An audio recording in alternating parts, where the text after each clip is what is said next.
테슬라 관련 첫 번째 투자 의견입니다. 모르간 스탠리의 아담 조나스 애널리스트는 테슬라가 럭셔리 기업이 아닌 자동차 기업으로 자리매김하고 있다고 평가했다. 지난 10년간 당사는 테슬라를 럭셔리 자동차 기업으로 간주해왔다. 하지만 글로벌 각지의 생산 설비가 구축되고 양산이 시작되면서 이러한 관점을 변경할 수 있게 되었다.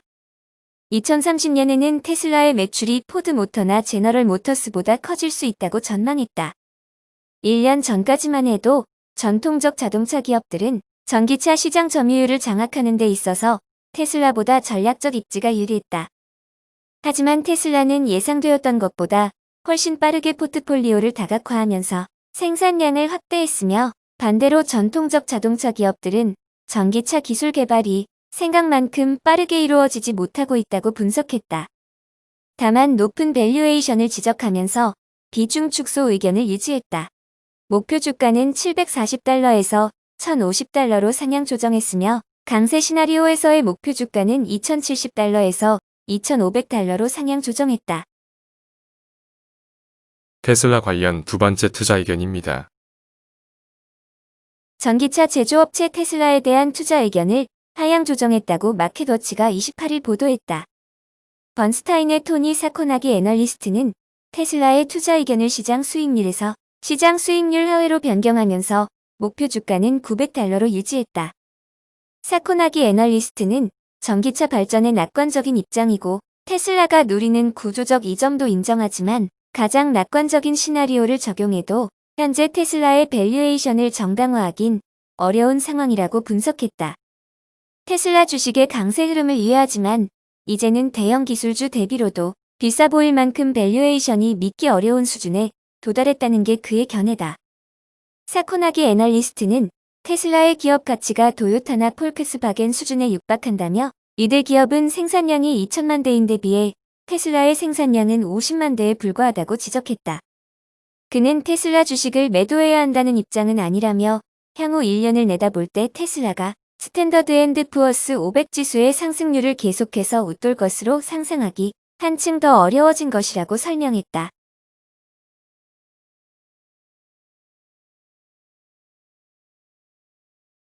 Yeah, so we have been recommending a short the entire time. And if you look at Tesla, right, what's key is revenue. I don't think it's production or shipments because at a certain price, there's infinite demand. At $1, everybody would buy a Tesla car. So if you look at their revenue in the fourth quarter of 18, essentially their revenue has peaked in the fourth quarter of 18. And if you look at 2Q estimates, you're not going to see revenues at that level for the past 6 quarters. So when you think about this being a hyper growth story, the numbers just don't pan out.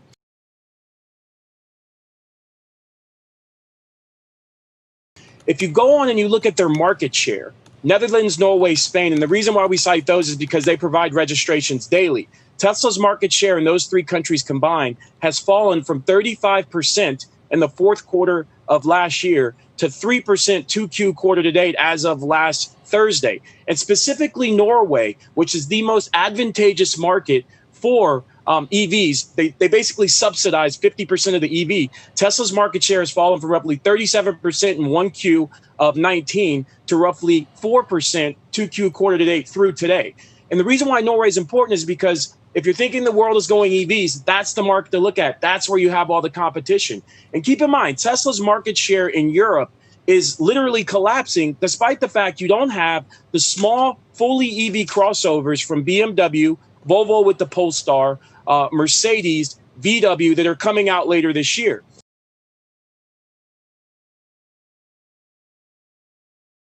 Taking a full step back, since 2010, Tesla every year has lost money looking at GAAP net income, aggregated loss of $6.7 billion. So there's no doubt we've been wrong on the stock. But if you look at the fundamentals, it doesn't look good. And we think that's going to come to the forefront as numbers come out later this year.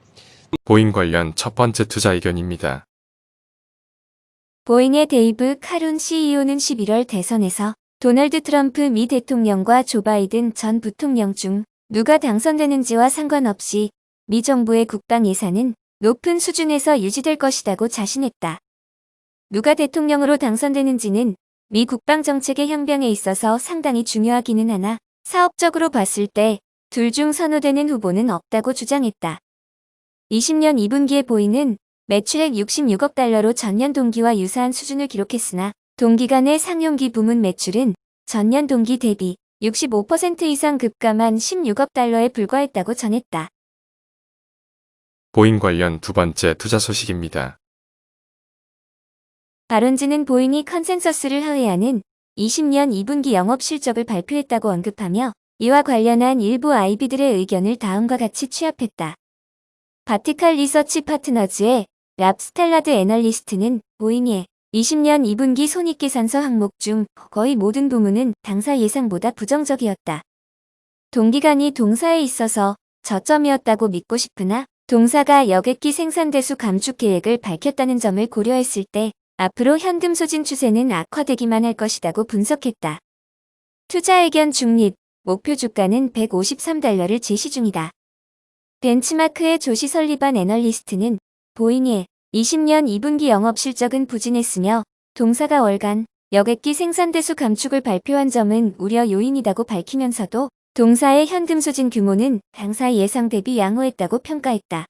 투자 의견 중립, 목표 주가는 260달러를 제시 중이다. 베어드의 피터 아먼트 애널리스트는 보잉이 여객기 생산 대수를 감축한 것은 예견된 결과이다. 737 맥스 운항이 금지된 것과 더불어 코로나 팬데믹이 촉발된 점이 동사의 20년 2분기 실적 부진으로 이어졌다고 분석했다. 투자 의견 중립, 목표 주가는 143달러를 제시 중이다. 아마존 관련 첫 번째 투자 의견입니다. 제퍼리즈는 아마존에 대한 투자 의견은 매수 목표 주가는 3,800달러를 유지했다. 브렌트실 애널리스트는 아마존의 20년 2분기 영업 실적에 대한 컨센서스는 상당히 높은 수준에 형성돼 있는데 동기간의 동사는 코로나 팬데믹으로 인해 촉발된 전자상거래 수요 급증 등에 힘입어 호실적을 달성했을 것이라고 추정했다. 아마존은 17년 이후로 매 분기마다 가이던스 범위의 중간점을 상회하는 매출을 기록해왔으며 EPS는 단 2분기만을 제외하고 언제나 컨센서스보다 높게 발표됐다고 설명했다. 이어 현 시점의 아마존에 있어서 당사 최대 주목 요인은 코로나 팬데믹으로 인해 변화한 소비 패턴 등이라고 밝혔다. 아마존 관련 두 번째 투자 의견입니다. 비모캐피탈의 다니엘 살몬 애널리스트는 아마존의 장기 전망을 낙관했지만 투자 지출 확대에 대해서는 주의해야 할 것이라고 평가했다. 아마존의 장기 성장 기회는 그 어느 때보다 견고하며 향후 12개월간 아웃퍼폼을 기대할 수 있다고 발언했다. 하지만 메가캡 종목 중에서의 선호도는 2위에서 4위로 조정했다. 종목별 선호도는 다음과 같다. 월트 디즈니 1위, 넷플릭스 2위, 알파벳 3위, 아마존 4위, 페이스북 5위. 이 같은 선호도 하향 조정의 원인은 아마존이 대규모 투자 지출에 나서고 있기 때문이다. 그간 기록한 강력한 주가 상승으로 상승 여력이 크지 않다는 점도 문제가 되고 있다고 분석했다. 투자 의견은 아웃퍼폼을 유지했으며 목표 주가를 2,850달러에서 3,500달러로 상향 조정했다. 알트리아 관련 실적 소식입니다. 알트리아 EQ 실적은 매출 50억 60백만 달러로 전년 동기 대비 마이너스 2.50% 소폭 감소했고 시장 전망치 50억 80백만 달러를 부합했다. 그리고 알트리아의 EPS는 1.09달러로 전년 동기 대비 마이너스 0.91%로 전년과 유사한 실적을 기록했고 시장 전망치 1.06달러를 상회했다. 알트리아 관련 배당 소식입니다. 알트리아 배당을 0.86달러를 지급하기로 하였으며 7월 28일 관련 내용 공시하였고 배당 기산일은 9월 14일이며 지급 예정일은 10월 9일이다. 애플 관련 첫 번째 투자 의견입니다. 만니스, 크레스피, 하드의 브라이언 화이트 애널리스트는 코로나 사태에서 애플은 뚜렷한 아웃퍼폼을 보일 수 있는 종목이라고 평가했다. 코로나 팬데믹에 따른 생산 차질과 수요 위축 등 매크로 여건의 악화는 애플에게도 부정적이며 아이폰 12 출시 일정이 연기될 가능성이 남아있는 가운데 애플 투자는 단기적 불확실성이 상당히 크다고 발언했다.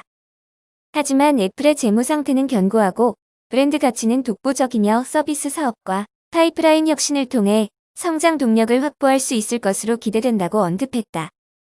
코로나발 경기 침체가 계속되고 있는 가운데 애플은 코로나 사태 이전보다 더 강력한 펀더멘털을 구축하면서 사태에서 벗어날 수 있을 것이다. 개인정보 보호 관련 이슈에서 타 IT 대형주보다 리스크가 작다는 점이 아웃퍼폼의 근거가 될 수 있다고 보았다. 투자 의견은 매수 목표 주가를 $370를 유지했다. 애플 관련 두 번째 투자 의견입니다. CNBC는 카운터포인트 리서치의 자료에 따르면 2020년 2분기에 애플은 중국에서 가장 빠르게 성장한 스마트폰 제조사였다. 이는 동기간 중국 경기 하강에도 불구하고 아이폰 판매가 호조를 띄웠음을 보여준다고 보도했다. 저가형 모델인 아이폰 SE와 아이폰 11 모델의 인기는 큰 폭의 할인과 함께 동사가 가장 중요한 시장에서 매출 증가를 달성하는 데 일조했다고 설명했다. 카운터포인트 리서치에 따르면 중국 내 2분기 아이폰 셀스루 물량은 740만 대로 전년 동기 대비 32% 증가했다. 이는 애플의 소매 판매 제휴사로 판매되는 아이폰 수량을 의미하며 실제 판매량과 근접한 척도이다고 분석했다. 이어 카운터포인트 리서치의 클로라텐 애널리스트는 아이폰 11은 지난 9월부터 연속해서 중국에서 가장 잘 팔리는 모델이었다. 이는 중국 소비자들 사이에서 애플의 견고한 브랜드 경쟁력을 시사한다고 발언했다.